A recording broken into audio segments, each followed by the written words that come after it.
I'm Tammy, sitting in my expanded corner office, now with an adjacent conference room. I'm reviewing applications for my growing compliance team. The sunlight filters through the window, casting a warm glow on the polished desk. Just 2 weeks ago, the regulatory investigation went public, and as I predicted, our competitors' stocks plummeted while our company's market value soared by 30% in a single day. It all started with a seemingly ordinary day, but little did I know it would turn into a battle for my position and dignity. I grew up in a small town where my parents, hard-working factory workers, instilled in me the values of integrity and hard work.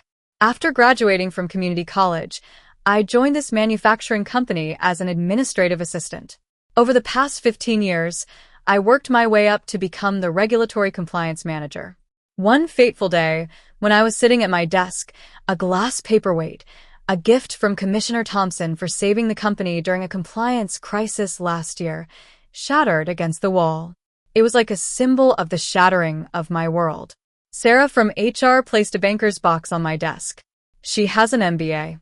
You'll understand, Sarah said, not meeting my eyes as she gestured to a young woman standing in my doorway. The woman, named Chloe, was in her late 20s. She came from a wealthy family, her parents being successful business owners.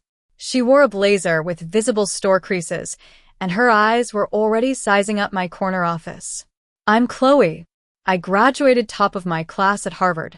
The board is excited about bringing fresh perspectives to regulatory compliance, she announced, extending a hand that I didn't take. I had dedicated 15 years to this company.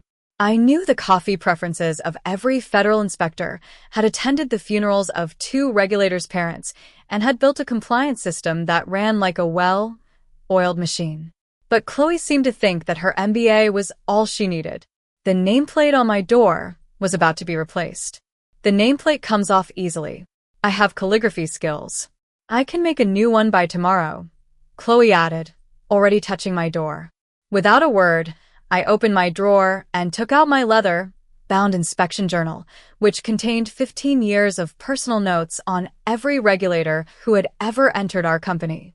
I placed it in the box along with the family photos that Sarah was awkwardly gathering. I quietly informed them that the audit team would be arriving at 4 o'clock. Sarah replied that they would handle it, but I knew they were in for a shock. Commissioner Thompson is leading today's inspection. His daughter just got engaged. He has a sensitive stomach and can't have dairy in his coffee. He hates being addressed as Mr. Commissioner and expects the compliance manager to be aware of the updated protocols his department released last month, I said. Chloe laughed. I memorized the regulatory handbook during orientation week. I think I can manage a simple inspection. I nodded, placed my key card on top of the box, and walked out. As I passed by, the entire floor went silent. Tom from accounting covered his mouth, and Lisa from legal stared at her shoes. No one said a word.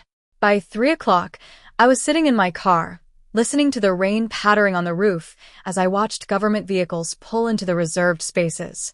My phone started buzzing with panic texts from former colleagues. At 3:47, the CEO's assistant, Emily, bolted through the front doors, scanning the parking lot desperately. When she spotted my car, she ran across the wet pavement, her heels splashing through puddles. She gasped, "Please, Tammy. Thompson is threatening an automatic failure. He refuses to speak to anyone but you." Chloe tried showing him her diploma, and he walked out. The CEO authorized me to offer anything. I checked my watch and thought, how's that MBA working out for everyone? I remembered the days leading up to this humiliation. The day before, there was an unusual silence in the office. People avoided eye contact in the hallways, and my assistant, Amy, was mysteriously absent. When I asked about her, someone mumbled that she had been reassigned. That was the first red flag. Then came the budget meeting. CEO Mark kept referring to upcoming changes in compliance leadership while avoiding my questions. That was the second red flag. That evening, the director of operations, David, sent me a cryptic text. "Sorry about tomorrow. Not my call." That was the third red flag. Now, sitting in the car, Emily was begging me to save the company. "The inspection team gave us exactly 20 minutes to get you back in that building, or they're issuing a critical violation. Do you have any idea what that would do to our stock price? She pleaded. I replied coolly, I'm aware. I've prevented 17 potential critical violations during my tenure, each of which would have cost approximately $30 million in fines and remediation. Emily said, name your price. Chief Compliance Officer title, corner office restored, double salary. It's yours. I stared at the rain-streaked windshield and asked, was it Mark's idea to replace me, or did the board push for someone with credentials over experience? Emily told me that the board chair, Linda, led the charge. Linda had joined the company 3 months ago and hadn't attended a single inspection. She kept saying that they needed someone with academic pedigree who understood modern regulatory frameworks. I checked my watch. There were 12 minutes until Thompson issued that violation. Please, Tammy, what do you want? Emily asked. What did I want? 15 years of loyalty had been dismissed because someone thought 3 letters after my name mattered more than 15 years of relationships and results. I said, I want the Chief Compliance Officer title with direct reporting to the CEO, a 50% salary increase, my corner office back, and I want Chloe to work as my assistant for at least 6 months to learn how regulatory relationships actually work in the real world. Emily didn't hesitate. Done. As she was about to leave, I added, I want Linda to personally apologize in front of the executive team. For the first time, Emily hesitated. I said, then enjoy explaining to shareholders why we failed a critical inspection. 5 minutes later, I walked through the lobby, my heels clicking against the marble floor. The executives lined the hallway, their faces pale. Commissioner Thompson was sitting in the conference room, arms crossed, with 2 junior inspectors beside him, looking uncomfortable. When he saw me, his stern expression softened a bit. Cutting it close, Tammy, he said. Traffic, I replied with a hint of a smile. How's your daughter's engagement going? I asked. She's busy planning the wedding, he said. His eyes then shifted to where Chloe stood, clutching a binder with trembling hands. Your colleague here tried telling me the storage temperatures for chemical compounds had been adjusted in the new regulations, he said. I nodded. They have been, Thompson, for Category 3 compounds only, and only after passing the additional stability testing your department approved last quarter. He raised an eyebrow, impressed. You've read the updates. I helped draft the public comments on them, I replied. For the next 3 hours, I guided Thompson and his team through every department. I introduced him to new staff, remembered details about his family, and ensured that every regulation was not only met but exceeded. Chloe followed me silently, watching as I navigated complex regulations through relationships rather than just memorization. When Thompson finally signed off on the inspection, declaring us fully compliant, Mark pulled me into his office. You were irreplaceable, he said. You made a mistake, I replied. Now, let's discuss how you're going to fix it permanently. What Mark didn't know was that I hadn't come back just to save that inspection. I had a plan that had been in the making for 15 years, a plan to ensure that no one would ever underestimate me again. I first had to get my office back. The office removal crew worked quickly. I stood in the doorway, arms crossed, as Chloe's designer notebooks and framed MBA diploma came down from my walls. She hovered nearby, her lips pressed into a thin line, her eyes darting between me and Mark, who supervised the transition with visible discomfort. I reminded Mark that the personnel paperwork for Chloe's new position needed to be processed by the end of the day. Assistant to the Chief Compliance Officer. That's me, by the way, I said, not bothering to lower my voice. Mark nodded, avoiding Chloe's glare. HR is handling it now, he said. When they finished, I walked into my restored office, ran my fingertips across the familiar surface of the desk, and took my seat. Through the glass wall, I could see Chloe being shown to the assistant's desk outside my door, the same desk where I had started 15 years ago. The next morning, I arrived early. Chloe was already at her desk, typing furiously, her hair perfectly styled despite the early hour. Good morning, I said pleasantly. I need you to compile inspection records from the last 6 quarters. Organize them by inspector, violation category, and resolution time. She looked up, the strain of forced politeness evident in her tight smile. I've already started reviewing the company's compliance history. I noticed several inefficiencies in your record-keeping system. I leaned against her desk. Did you? Fascinating. By the way, Commissioner Thompson called. He wants to discuss the upcoming pipeline inspection next month. He specifically mentioned remembering you from yesterday's meeting. Said something about appreciating your enthusiasm. The color drained from her face. What should I tell him? Nothing. I've already scheduled lunch with him. You'll join us to take notes. Oh, and he likes to test new team members on regulatory knowledge. So, review Section 42. 5 of the new guidelines before then. I turned to enter my office, then paused. That section doesn't exist, by the way. Just seeing if you'd blindly follow instructions. Her face flushed with anger. I'm not an idiot, Tammy. I graduated top of my class, and I've navigated 15 years of shifting regulations without a single major violation. I softened my tone. Look, I don't blame you for taking the position they offered. I blame them for not valuing what they had. Now we both have something to prove. For a moment, I saw confusion replace the hostility in her eyes. She had expected a nemesis, not a mentor with an edge. That afternoon, Board Chair Linda stormed into my office without knocking, her tailored suit as rigid as her posture. Behind her trailed Sarah from HR, looking like she'd rather be anywhere else. This is unacceptable, Linda snapped, waving a paper. You're demanding a formal apology in front of the executive team. Who do you think you are? I smiled pleasantly. I'm the person who prevented a critical violation yesterday that would have tanked our stock by at least 30%. Who are you again? Besides the person who nearly caused it. Her eyes narrowed. I've been brought in to modernize this company's leadership structure. Your reinstatement is temporary, I assure you. Is it? Let's test that theory, I said. I opened my drawer and took out a folder. These are personal notes from every inspection I've managed for 15 years. Observations about inspectors' preferences, concerns, family details, things no handbook teaches, things no MBA program covers. She reached for it, saying, That's company property. I pulled it back. Actually, it's not. I created the system on my own time.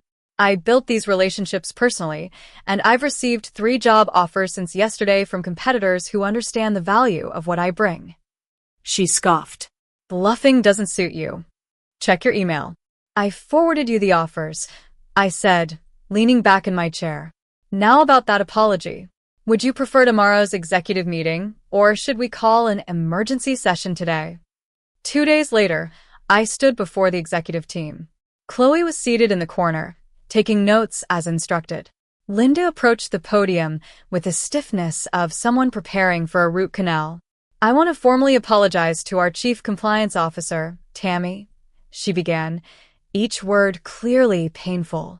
My decision to replace her was made without fully understanding the value of institutional knowledge and relationship management in regulatory compliance. It was a significant error in judgment that nearly cost this company millions. I nodded graciously, but inside, I knew this was just the beginning. Over the next 2 weeks, I methodically reclaimed my position. I took Chloe to every regulatory meeting, every inspector lunch, every compliance review. I showed her how to read the room when an inspector was concerned, but not stating it directly. I taught her how to build trust with people who could shut down our operations with the stroke of a pen. Against my expectations, she was observant and quick. By the 3rd week, she had stopped mentioning her MBA and started asking thoughtful questions about relationship-based compliance management. One evening, working late, I discovered Chloe in the records room, poring over inspection reports from before my time. What are you researching? I asked, startling her. She hesitated before answering. I'm looking for patterns and violations from before you standardized the compliance system. I'm trying to understand what you built from scratch. I studied her face, searching for deception but finding only curiosity. Why? I asked. Because I want to understand how someone without an MBA created a system this effective. Because I'm starting to think my education missed something fundamental about how business actually functions. For the first time, I felt a twinge of something unexpected, respect for her willingness to learn.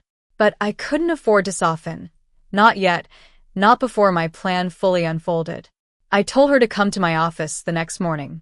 There's a board meeting I want you to observe. The next day, I walked into the boardroom with Chloe trailing behind me. Board members shifted uncomfortably as we took seats along the wall. Agenda Item 3, Quarterly Compliance Report. I stood and distributed folders to each board member. You'll find our compliance metrics on page 1. 0 major findings for the 16th consecutive quarter. Page 2 shows competitor violation rates for comparison. Linda flipped through the report with a frown. These numbers for our competitors are significantly worse than ours. Some have multiple critical violations. Yes, I agreed. Our closest competitor had 3 critical violations last quarter alone. Each cost them approximately $12 million in fines, plus production downtime. How do you have access to their internal violation data? Linda demanded. I smiled. Relationships. Inspectors talk, regulatory agencies share information. When you build trust with them over 15 years, you learn things no public record shows. The room fell silent as the implication settled. I didn't just protect the company. I possessed intelligence on every competitor in our industry, intelligence no MBA program could access. As I continued my presentation, I noticed David, the director of operations, exchanging glances with Mark. Something was happening behind the scenes that I couldn't quite identify. A new plan was perhaps forming, a counter to my newfound power. That evening, as I was leaving, David approached me in the parking garage. They're not done trying to push you out, he said quietly, looking around to ensure we were alone. Linda has been meeting with outside consultants about modernizing compliance systems through technology, replacing you with software. I laughed. Good luck programming a computer to remember an inspector's daughter's engagement. David didn't smile. Be careful, Tammy. Linda has the backing of major investors. This isn't over. As I drove home, his warning echoed in my mind. Of course, it wasn't over. I'd only completed phase 1 of my plan. The true reckoning was yet to come. The morning sun cast long shadows across the executive parking spaces as I pulled in beside Mark's luxury sedan. My phone buzzed with a text from Chloe, already set up in conference room A as requested. Coffee waiting on your desk. In 3 weeks, she'd transformed from a resentful rival to an efficient assistant. I still couldn't fully trust her motivations, but her adaptability impressed me. When I reached my office, I found not just coffee, but a detailed brief on each board member scheduled for today's emergency session. Chloe had compiled personal notes, voting histories, and even potential conflicts of interest. This is thorough, I acknowledged when she appeared in my doorway. I noticed you keep similar profiles on the inspectors. Thought it might help with the board. I studied her for a moment. Why are you helping me? 3 weeks ago, you were taking my office. She leaned against the door frame. 3 weeks ago, I thought an MBA made me qualified for your position. Now I realize I know maybe 5% of what it takes to do this job. And frankly, watching Linda throw you under the bus while Mark stood by silently was educational about the kind of leadership I want to model. Before I could respond, my phone lit up with a calendar alert. 1 hour until the emergency board meeting, a meeting I had requested through channels that guaranteed Linda couldn't block it. Ready the presentation materials, I instructed Chloe. No matter what happens in that room, stay silent and keep taking notes.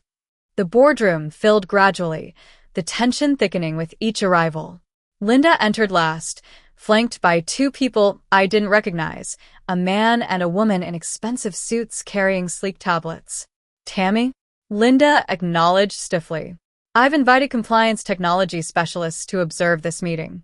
They're helping us evaluate digital solutions for regulatory management. So David's warning had been accurate. They were still planning to replace me, this time with software rather than an MBA graduate. How thoughtful. I replied calmly. Additional expertise is always welcome, especially for what I'm about to present. Mark called the meeting to order, his eyes darting nervously between Linda and me. Tammy has requested this emergency session to discuss. Actually, the agenda wasn't specified. Thank you, Mark, I said. I stood and distributed sealed folders to each board member. Please don't open these yet. What I'm about to share requires context first. I activated the presentation screen, displaying a simple chart showing our company's compliance record compared to our 5 main competitors. As you can see, our violation rates are significantly lower than the industry average. This has saved us approximately $87 million in fines over the past decade. I clicked to the next slide, but that's not the complete picture. The screen changed to show inspection schedules.